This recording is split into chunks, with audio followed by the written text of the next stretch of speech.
আসসালামু আলাইকুম প্রিয় দর্শক, অন্য মঞ্চের আলোচনায় আজকে আমাদের আমন্ত্রিত অতিথি তারেক রহমান যদি চিরস্থায়ীভাবে আইন করে সংসদে পাশ করিয়ে আওয়ামী লীগের রাজনৈতিক কার্যক্রম নিষিদ্ধ করার পথ পরিষ্কার করে ফেলেন, তাহলে জামায়াতে ইসলামী জাতীয় নাগরিক পার্টির মতো দলগুলো রাজনীতিতে, বাংলাদেশের রাজনীতিতে যেভাবে সুপ্রতিষ্ঠিত হবে, এই অবদান তো কিছুতেই জামায়াতে ইসলামী জাতীয় নাগরিক পার্টির পক্ষে অস্বীকার করা সম্ভব হবে না।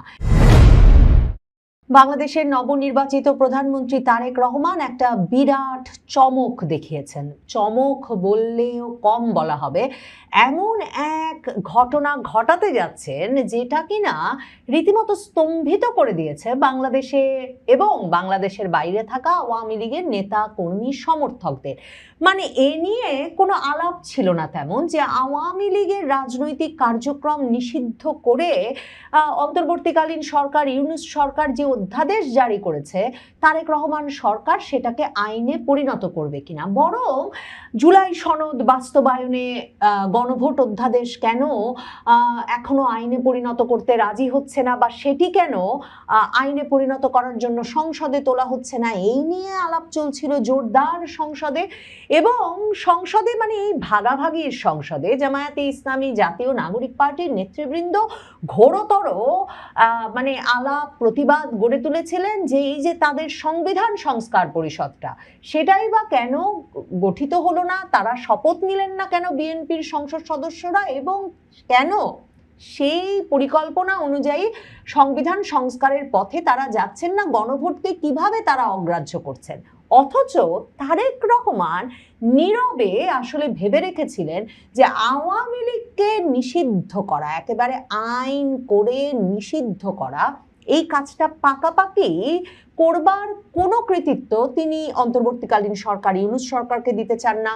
কারো দাবি দেওয়ার মুখে করেছেন, এগুলোর কোনো পরিপ্রেক্ষিত তৈরি করতে চান না। তিনি তার উদ্যোগে সরাসরি আওয়ামী লীগের রাজনৈতিক কার্যক্রম নিষিদ্ধে আইন পাশ করিয়ে নিতে চান সংখ্যাগরিষ্ঠতার জোরে, নিরঙ্কুশ সংখ্যাগরিষ্ঠতার জোরে। এবং সে কারণে যখন ভাবা হচ্ছিল যে বিএনপি সরকার, তারেক রহমান সরকার সম্ভবত রাজনৈতিক কার্যক্রম নিষিদ্ধ করে আওয়ামী লীগের বিরুদ্ধে যে অধ্যাদেশ জারি করেছে অন্তর্বর্তীকালীন সরকার, সেটা আর আইনে পরিণত করতে উদ্যোগ নেবে না, কারণ তারেক রহমান তো নির্বাচনের আগে মার্কিন যুক্তরাষ্ট্রের প্রভাবশালী সাময়িকী, বিশ্বের প্রভাবশালী সাময়িকী টাইম ম্যাগাজিনকে দেওয়া সাক্ষাৎকারে স্পষ্টভাবে বলেছিলেন যে নির্বাহী আদেশে কোনো রাজনৈতিক দলের কার্যক্রম নিষিদ্ধ করা তিনি যুক্তিসঙ্গত মনে করেন না, তিনি পছন্দ করেন না। কারণ একটা দলকে যদি এখন নিষিদ্ধ করা হয়, তাহলে কে বলতে পারে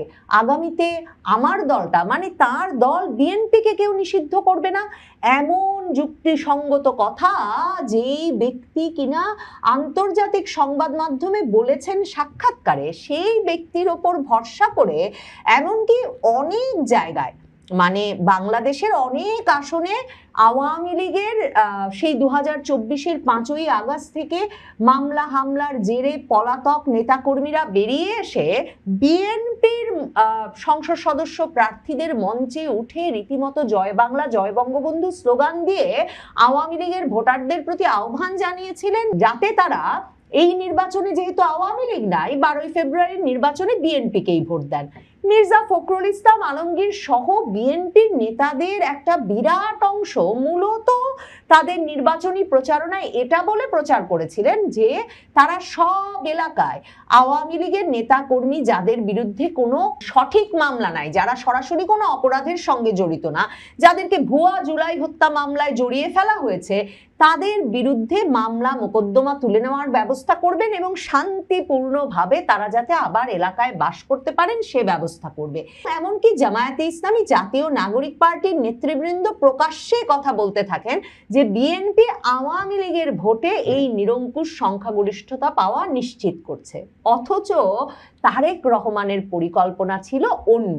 তারেক রহমান দেশে ফিরেই 25শে ডিসেম্বর বলেছিলেন কিন্তু আই হ্যাভ আ প্ল্যান।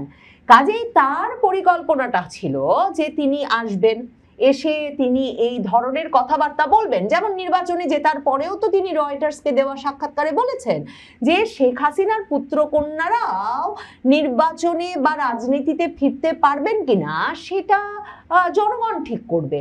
তিনি মনে করেন জনগণ যাকেই চাইবে তারই রাজনীতি করার অধিকার আছে। কিন্তু তারেক রহমানের প্ল্যান ছিল, তার আই হ্যাভ আ প্ল্যানের অংশ ছিল যে তিনি যখন নির্বাচিত হয়ে ক্ষমতায় আসবেন তারপর নিরঙ্কুশ সংখ্যাগরিষ্ঠতার জেরে একদিকে যেমন এই যে জামায়াতে ইসলামী জাতীয় নাগরিক পার্টির আবদার মতো তিনি জুলাই সনদ পাশ করবেন না, গণভোট অধ্যাদেশ পাশ করবেন না, গণভোটকে পাত্তা দিয়ে জাতীয় নাগরিক পার্টি জামায়াতে ইসলামীর কথা মতো সংস্কার করবেন না, অন্যদিকে তিনি এমন সংস্কার সাধন করবেন সে যেসব অধ্যাদেশকে তিনি আইনে পরিণত করবেন তাতে শেষ পর্যন্ত জামায়াতে ইসলামী জাতীয় নাগরিক পার্টিরও আর মুখ থাকবে না যে তারা সংসদে বা সংসদের বাইরে আন্দোলন গড়ে তুলে বলবে যে কই আমাদের ইচ্ছা মতো সংস্কার তো হলো না। কারণ জামায়াতে ইসলামী জাতীয় নাগরিক পার্টির আজকের রাজনৈতিক অবস্থানের মানে 70টার বেশি আসন পেয়েছে জামায়াতের জোট, 11 দলীয় জোট।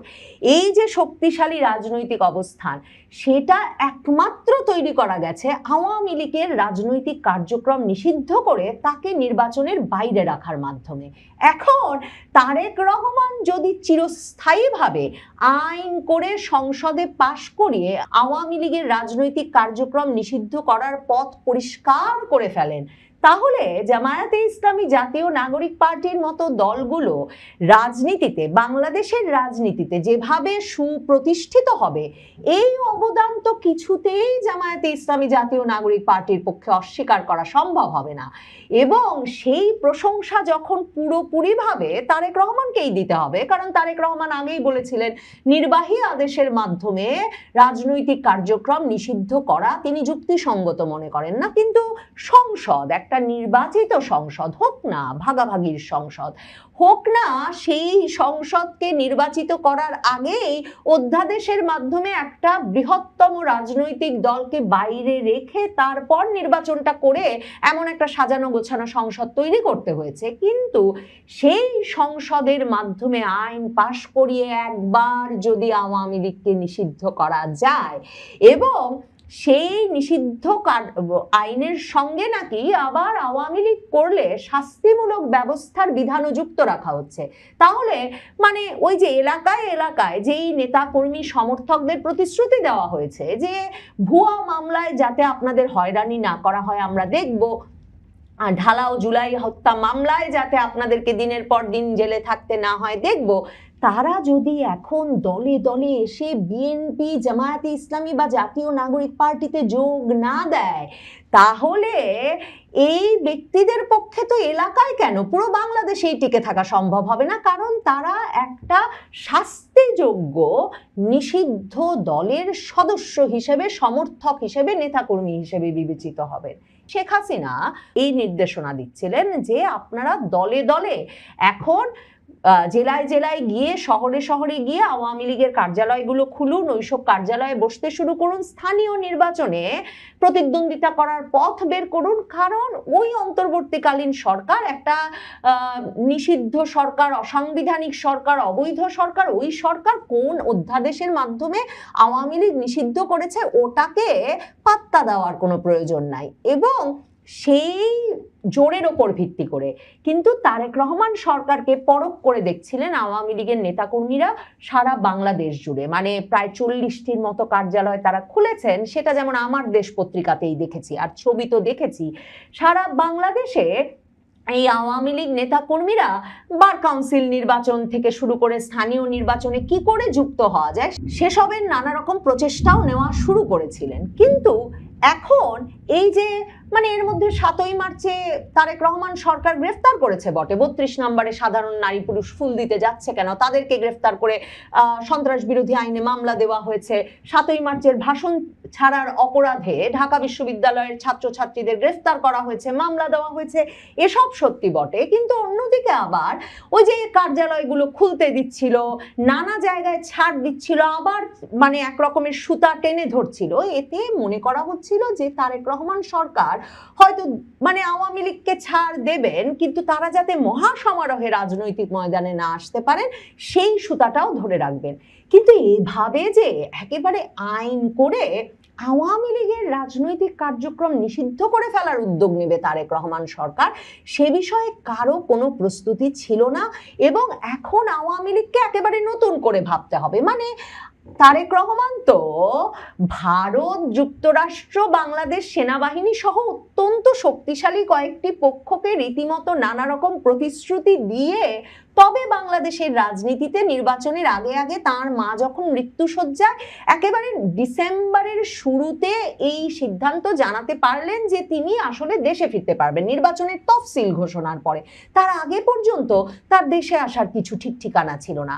কাজেই তখনও মনে করা হয়েছিল এই যে ভারতের অতি উৎসাহ তারেক রহমানকে সমর্থন দিতে, তার একটা বড় কারণ এই যে তারেক রহমানের সঙ্গে তাদের এই বোঝাপড়াটা হয়ে গেছে যে তারেক রহমান সরকার আসবে, বিএনপি সরকার ক্ষমতায় আসবে এবং এসে তারা আওয়ামী লীগের ওপর থেকে নিষেধাজ্ঞার যে কঠোর ব্যবস্থা সেটাকে ধীরে ধীরে শিথিল করবে এবং আওয়ামী লীগ রাজনৈতিক কার্যক্রমে ঢুকবে, বাংলাদেশের রাজনীতিতে একটা ভারসাম্য আসবে। আমেরিকা ভারতের যে শঙ্কা যে মানে বাংলাদেশের রাজনীতিটা ভীষণভাবে কট্টরপন্থী হয়ে পড়বে, ভাবা হয়েছিল তারেক রহমান সে প্রতিশ্রুতি দিয়ে এসেছেন যে আওয়ামী লীগকে আবার রাজনৈতিক কার্যক্রমে সুযোগ দেওয়ার মাধ্যমে সেই কট্টরপন্থা থেকে বাংলাদেশকে তিনি সরিয়ে নেবেন।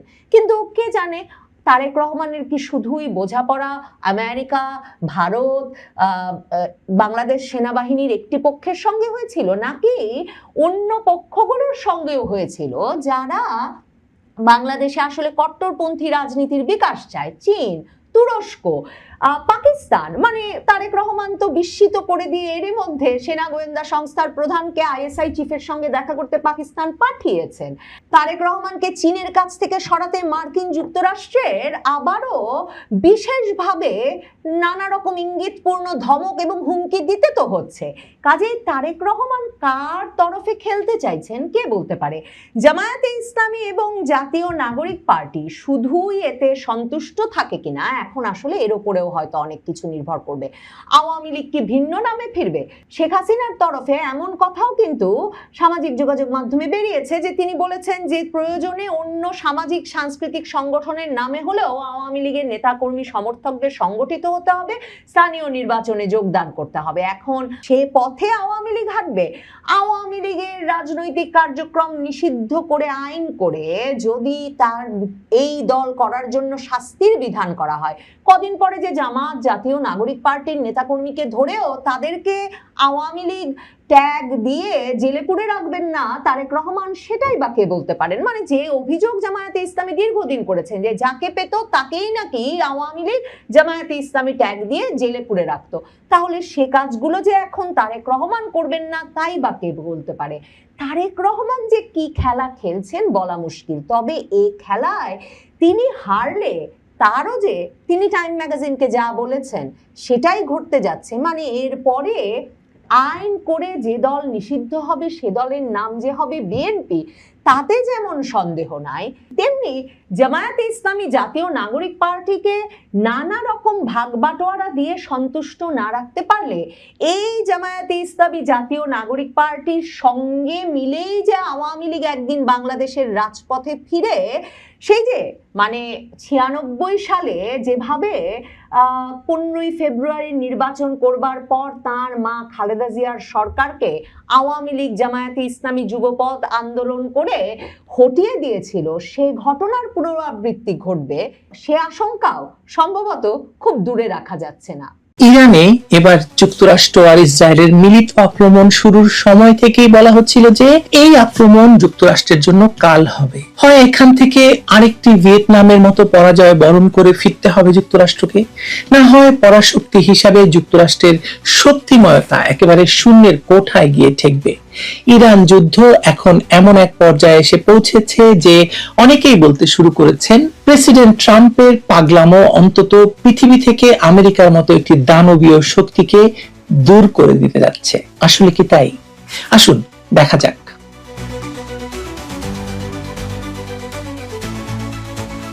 ট্রুথ সোশ্যালে মার্কিন প্রেসিডেন্ট ডোনাল্ড ট্রাম্পের সাম্প্রতিক পোস্টগুলো বর্তমান অসহিষ্ণুতা এবং অধৈর্যের ইঙ্গিত স্পষ্ট বোঝা যায়। তিনি কি তাহলে বুঝতে পারছেন যে চরম এক সংকটে আটকা পড়েছেন তিনি এবং আমেরিকাকেও আটকে ফেলেছেন?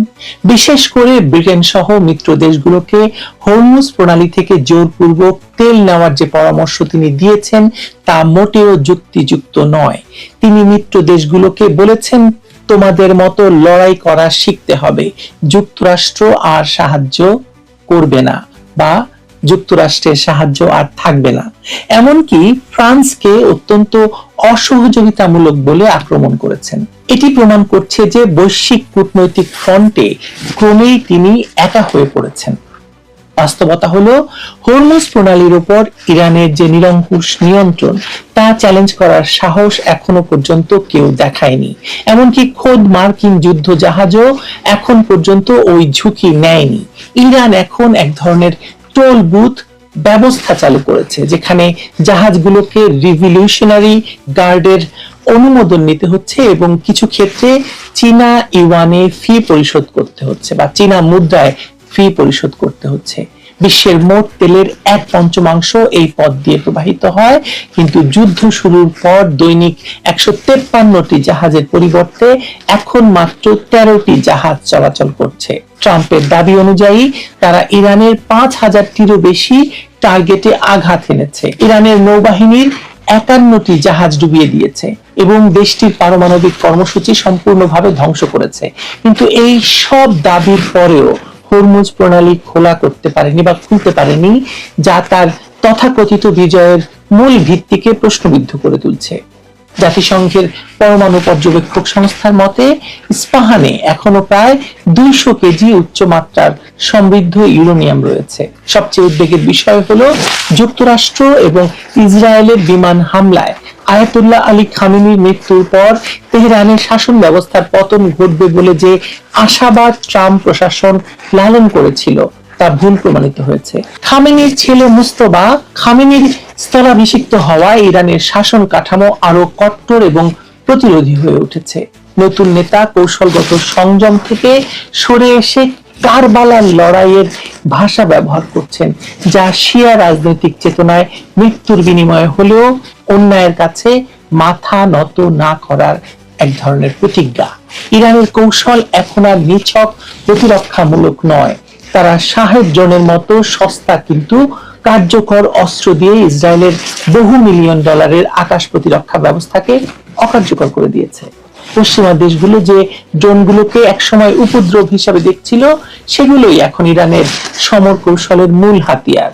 মাত্র কয়েকটি সস্তা ড্রোন ব্যবহার করে ইরান হরমুজ প্রণালী বন্ধ করে রাখতে সক্ষম হয়েছে, যার কোনো সহজ সামরিক সমাধান যুক্তরাষ্ট্রের কাছে নেই। ইতিহাসের দিকে তাকালে দেখা যায়, প্রথম বিশ্বযুদ্ধের সময় ব্রিটিশদের গ্যালিপোলি অভিযান একটি রক্তাক্ত বিপর্যয়ে পরিণত হয়েছিল। ডার্ডানেলস প্রণালীতে অটোমান সাম্রাজ্যের নিয়ন্ত্রণ খর্ব করতে উইনস্টন চার্চিলের উচ্চাভিলাষী পরিকল্পনায় প্রায় 1,30,000 মানুষ প্রাণ হারিয়েছিল এবং শেষ পর্যন্ত চার্চিলকে পদত্যাগ করতে বাধ্য করেছিল এই ঘটনা। সামরিক বিশেষজ্ঞরা সতর্ক করেছেন, শক্তি প্রয়োগ করে হরমুজ প্রণালী উন্মুক্ত করার চেষ্টা আমেরিকার জন্য একই রকম বিপর্যয় বয়ে আনতে পারে এবং ডোনাল্ড ট্রাম্পকেও চার্চিলের ভাগ্য বরণ করতে হতে পারে। ট্রাম্পের অভ্যন্তরীণ রাজনৈতিক অবস্থানও দুর্বল হচ্ছে। 8 জন আমেরিকান সেনার মৃত্যু এবং জ্বালানির দামের ক্রমবৃদ্ধি সাধারণ আমেরিকানদের মধ্যে ক্ষোভ তৈরি করেছে। যুদ্ধ শুরুর সময় ট্রাম্প ইরানি জনগণকে মুক্তির সময় এসেছে বলে বিদ্রোহ করার আহ্বান জানিয়েছিলেন, কিন্তু এখনো পর্যন্ত সেখানে গণ অভ্যুত্থানের কোনো চিহ্ন দেখা যাচ্ছে না। ওয়াশিংটন এবং তেহরান এখন সম্পূর্ণ ভিন্ন দুটি কৌশলগত ভাষায় কথা বলছে। যুক্তরাষ্ট্রের কাছে এটি একটি সীমিত যুদ্ধ, যার মাধ্যমে ইরানকে আলোচনার টেবিলে আনা যাবে, কিন্তু তেহরানের কাছে এটি তাদের অস্তিত্বের লড়াই। হিজবুল্লাহ, হুথি এবং অন্যান্য ইরানপন্থী গোষ্ঠীগুলো এখন অস্তিত্বের সংকটে পড়ে আরো বেপরোয়া হয়ে উঠতে পারে। প্রেসিডেন্ট ট্রাম্পের সামনে এখন কেবল যুদ্ধ করা অথবা ইরানের নিয়ন্ত্রণ মেনে নেওয়ার মতো সীমিত বিকল্প আর নেই। তিনি 1936 সালে মন্ট্রে কনভেনশনের মতো একটি টেকসই চুক্তি করতে পারেন চাইলে। সেই চুক্তির মাধ্যমে তুরস্কের সার্বভৌমত্ব যেমন নিশ্চিত হয়েছিল, তেমনি আন্তর্জাতিক বাণিজ্যিক জাহাজ চলাচলের পথও খোলা হয়েছিল। হরমুজ প্রণালীতেও একই রকম বহুপক্ষীয় চুক্তি সম্ভব, যেখানে ইরানের সার্বভৌমত্ব স্বীকার করে নিরাপদ জাহাজ চলাচলের নিশ্চয়তা দেওয়া যেতে পারে। ওয়াশিংটনের উচিত হবে ইরানের সঙ্গে আলোচনার টেবিলে একটি বহুপক্ষীয় কাঠামো প্রস্তাব দেওয়া, যা অবাধ জাহাজ চলাচলের নিশ্চয়তা দেয়। ইরানের কিছু স্বার্থ পূরণ করার বিনিময়ে আন্তর্জাতিক সম্প্রদায় সেখান দিয়ে নির্বিঘ্নে বাণিজ্যের আইনি এবং যাচাইযোগ্য প্রতিশ্রুতি দাবি করতে পারে। মধ্যপ্রাচ্যে স্থায়ী শান্তি কোনো কাল্পনিক ধারণা দিয়ে সম্ভব নয়, বরং ইরানের ক্ষমতাকে স্বীকৃতি দিয়ে এবং আলোচনার মাধ্যমে দীর্ঘস্থায়ী পথে হাঁটাটা খুব জরুরি। অপারেশন এপিক ফিউরিকে সম্পূর্ণ ব্যর্থ বলার সময় এখনো আসেনি, কারণ মার্কিন ইসরায়েল বিমান হামলার ইরানের হুমকি তৈরির সক্ষমতা এবং ড্রোন মিসাইল তৈরির কারখানাগুলোর অনেকটাই ক্ষতিগ্রস্ত হয়েছে বলে জানা যায়। তবে ইতিহাস বলছে 1945 সালের পর যুক্তরাষ্ট্র খুব কম যুদ্ধেই নিরঙ্কুশ জয় পেয়েছে। সামরিক শক্তির সুবিধা ফুরিয়ে যাওয়ার আগেই ট্রাম্পকে একটি সম্মানজনক পথ খুঁজতে হবে, সেটি তিনি করছেন বলেও মনে হচ্ছে। ট্রাম্পের হাতে কি তবে যুক্তরাষ্ট্রের রাজনৈতিক মৃত্যু ঘটতে যাচ্ছে? এই প্রশ্নের উত্তরে বলা যায়, ট্রাম্পের আমলে শুরু হওয়া ইরান যুদ্ধ এমন এক সংকট তৈরি করছে যা যুক্তরাষ্ট্রের পরাশক্তি অবস্থানকে মূল ভিত্তি থেকে নাড়িয়ে দিতে পারে। হরমুজ প্রণালীর নিয়ন্ত্রণ হারানো, মিত্রদের সমর্থন না পাওয়া, যুদ্ধের লক্ষ্য অস্পষ্টতা এবং ইরানের অনমনীয় প্রতিরোধ কৌশল, এসবই ট্রাম্পের জন্য গ্যালিপলি সদৃশ একটি বিপর্যয়ের পূর্বাভাস দিচ্ছে। ইতিহাস বলে যে কৌশলগত চেক পয়েন্টগুলো কেবল পেশি শক্তি দিয়ে শাসন করা যায় না, বরং নিয়ম এবং ভারসাম্য দিয়ে রক্ষা করতে হয়। ট্রাম্প যদি ইতিহাস থেকে শিক্ষা না নেন, যদি শক্তি প্রয়োগের মনোভাব বজায় রাখেন, তাহলে ইরান যুদ্ধ শুধু তার রাজনৈতিক জীবনের জন্য নয়, বরং যুক্তরাষ্ট্রের বৈশ্বিক নেতৃত্বের জন্য এক ধ্বংসাত্মক পরিণতি বয়ে আনতে পারে। বিপরীতে তিনি যদি বাস্তবতাকে মেনে নিয়ে কূটনৈতিক সমাধানের পথে এগোতে পারেন, তবেই যুদ্ধের এই গহ্বর থেকে যুক্তরাষ্ট্রকে উদ্ধার করা সম্ভব হতে পারে। কিন্তু সময় দ্রুত ফুরিয়ে আসছে। প্রশ্ন হলো, ট্রাম্প কি তার অহংকার এবং রাজনৈতিক বাস্তবতার ঊর্ধ্বে উঠে একটি সম্মানজনক সমাধানের পথ খুঁজে নিতে পারবেন, নাকি এই যুদ্ধই হবে আমেরিকান সাম্রাজ্যবাদের কফিনে শেষ পেরেক? বর্তমান পরিস্থিতির আলোকে মনে হচ্ছে দ্বিতীয় সম্ভাবনাটি আসলে প্রবল। ট্রাম্পের একগুঁয়েমি এবং মিত্রহীনতা যুক্তরাষ্ট্রকে এমন এক পরিস্থিতির দিকে নিয়ে যাচ্ছে যেখানে জয় পরাজয় নির্বিশেষে আমেরিকান প্রভাব শক্তির ভিত্তিমূল দুর্বল হয়ে পড়ছে। যুদ্ধের আমরা এমন এক পর্যায়ে এসে পৌঁছেছি, আমরা বুঝতে পারছি না কখন যুদ্ধ থামবে কিংবা যুদ্ধ চলবে কিনা, অথবা কি হতে যাচ্ছে এরপরে। তবে যাই হোক না কেন, পৃথিবী পড়েছে এক বিরাট গাড্ডায়, আর তার মধ্যে বাংলাদেশ পড়েছে আরো বড় গাড্ডায়। এ বিষয়ে আরেকটি ভিডিওতে কথা বলবো। ভালো থাকবেন সবাই।